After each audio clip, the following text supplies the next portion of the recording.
another one here. All right. All right, man.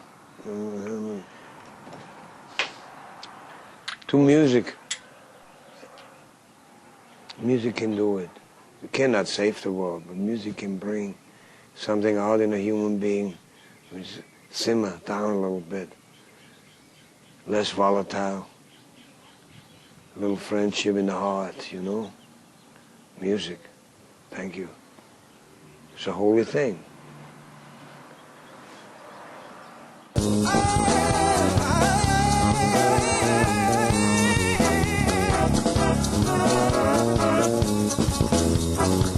Finally, he just said, I don't want you to play like all these other guys that you think you should play like.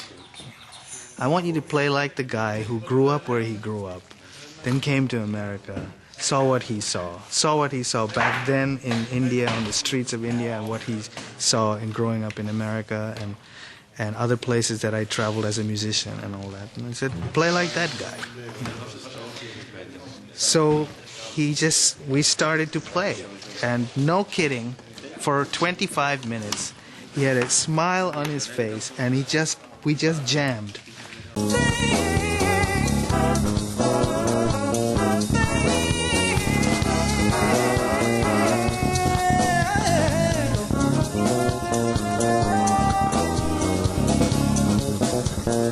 He was a jazz piano player first, before he ever played synthesizers, anything electric. You know, he made recordings with Ben Webster and worked with some of the great jazz singers, and so he had a really strong jazz foundation. And then I think it kind of started gradual with him, you know, the normal things like a Fender Rhodes electric piano with some effects. But I mean, ultimately, he just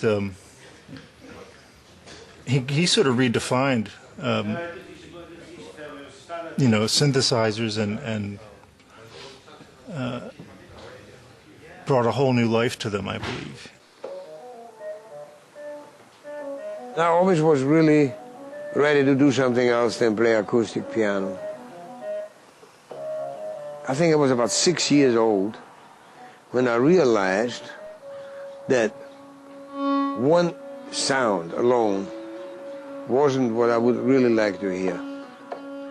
I think what makes him unique and identifiable is sort of the way he can juxtapose almost two things that seemingly shouldn't go together, but he makes them go together, and almost like sort of a rhythm and blues, gospel-y sort of harmonic approach.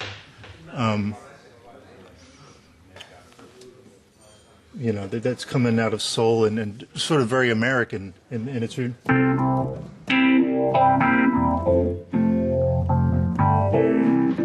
And there's very 1-4-5, and then he'll just mix that with something almost from like the other side of the planet, you know, which would be, you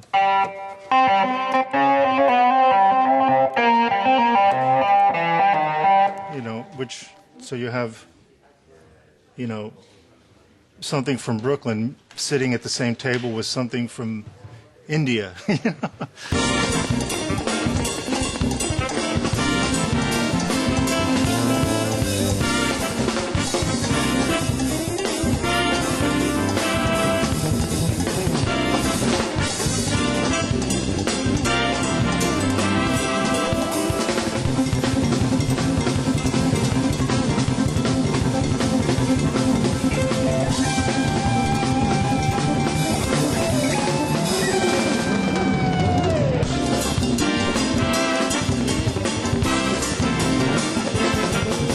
And so he called me and said, hey, Alex, would you like to play with the band?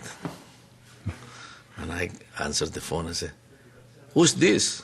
And he said, this is your Zawinul. Joe Zawinul. Come on, man, you're kidding me. You know, I didn't believe him because I thought it was somebody else, you know. That was a joke. Yeah, exactly.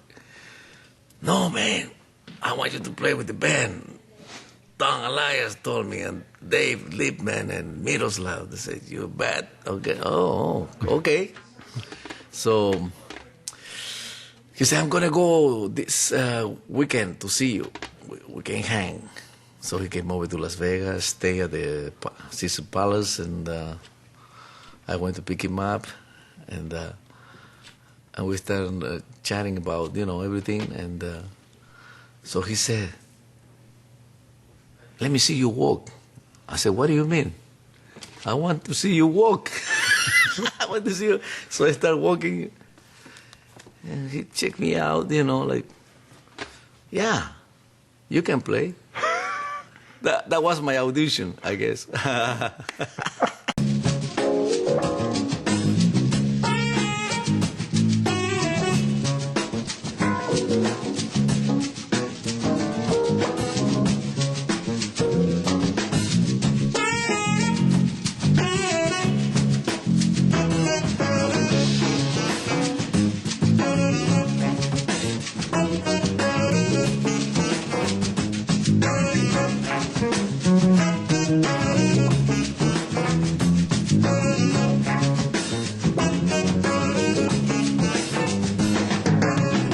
Once we started working together, I mean, it was the most intense, most fun I'd ever had. And the band treated the music really as like we were on a mission. We had a lot of fun. But Joe was very serious about the music. He was always thinking about the music. And after every gig, we'd have, well, my father was a doctor, so I would call them like a post-mortem. We would discuss what had gone well, what hadn't gone well. Breakfast the next morning, maybe we'd talk about it again. Music was always there, but like Alex said, it was all about life, too. So a lot of philosophy, sports, I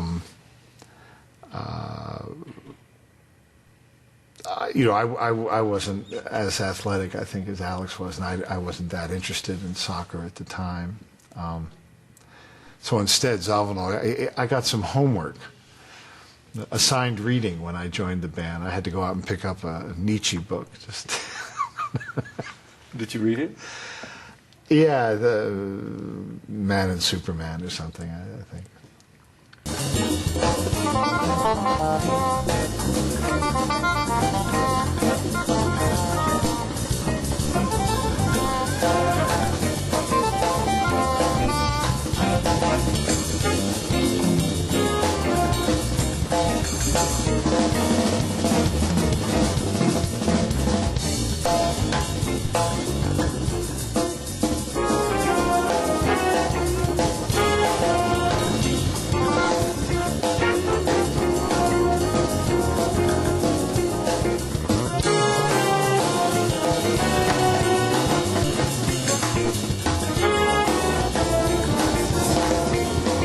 When he passed away, I had a melancholy feeling, but I wasn't sad because he had a great life. If you know where he came from in Vienna to where he ended up living in Malibu on the beach, and the entire time he was here, he played exactly the music that he wanted to play. He never gave in to any record company guys or managers or whatever the popular sound was or whatever the trends were. He did exactly what he wanted to do musically his whole life. That's very rare. So I miss him in a way, but I only have really great feelings about him. And he left some great music here that will always be here.